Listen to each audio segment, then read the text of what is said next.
Welcome back, YouTube. So I've decided that I'm just going to do raw videos from now on.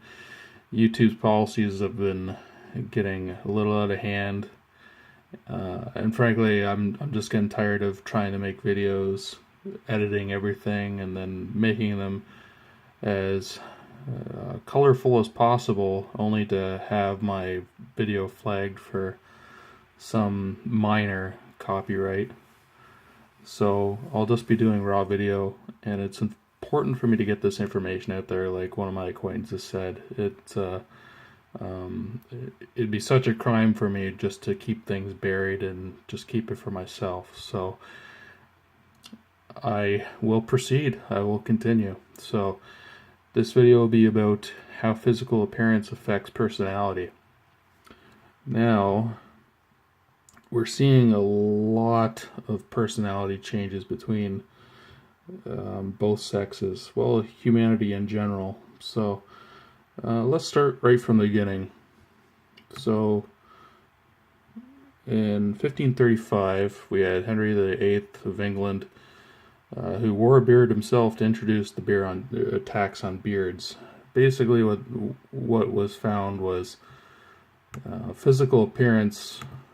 And if we go back to yogis, like yogis understand that physical appearance of the beard and hair in general is important. We were born to have hair.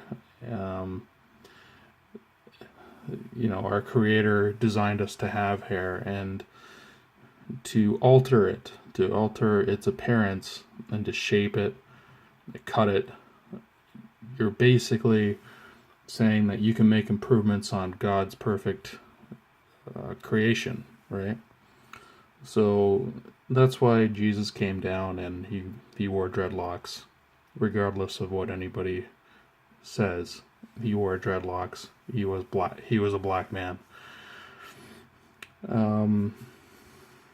So you had the beard tax because Rome realized that men with beards had a lot of control in society. They were able to maintain their masculinity. But if you shave the beard off, the Bible says that men are supposed to be embarrassed about having a clean-shaven face. Like, it's not something to be happy about. It's basically it's facial castration of the man, right? So now he has to walk around with a castrated face. Hair, I don't have that tabbed up here, but I won't waste any time. So beards, like the hair follicles, every hair follicle is just the end of the nervous system, really. Your hair is alive. It's part of the nerve. So when you shave it off, you're castrating yourself. You're castrating your face. You are no longer allowing your nerves to feel the ether. That's very. It's a tragedy that that people are cutting off their hair, because you're cutting off the circulation to God, ether. God is all around us, right? So if you cut off the nervous system, you're cutting off your connection with God, right? So the Jews knows this. So I'm just going to give the Hasidic Jews the example here. You see, the hair, they do not purposely, well, I mean, I'm sure they do cut their hair a little bit, but for the most part, they leave the front hair long. Now, they leave the back shaved off because it's supposed to be, it's supposed to be an offering to God.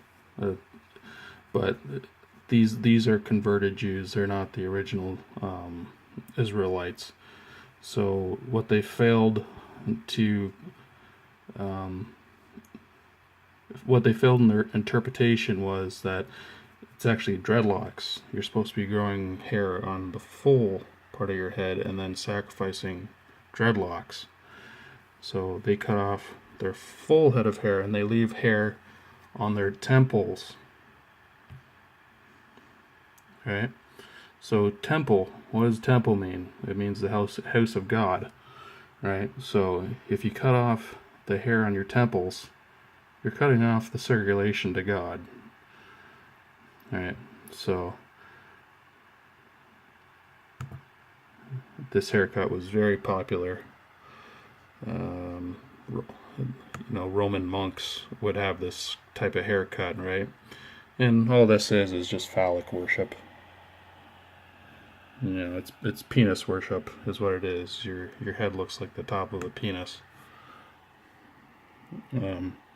But with that said, it also cuts off the circulation to God, which is this part here. See, when men go bald, they no longer have this top part. This is a feminine energy, this top part. So when men go bald, they no longer have that. They're men, right? And then they go bald, and then all they have is the hair that is connected to God. So they become godly men.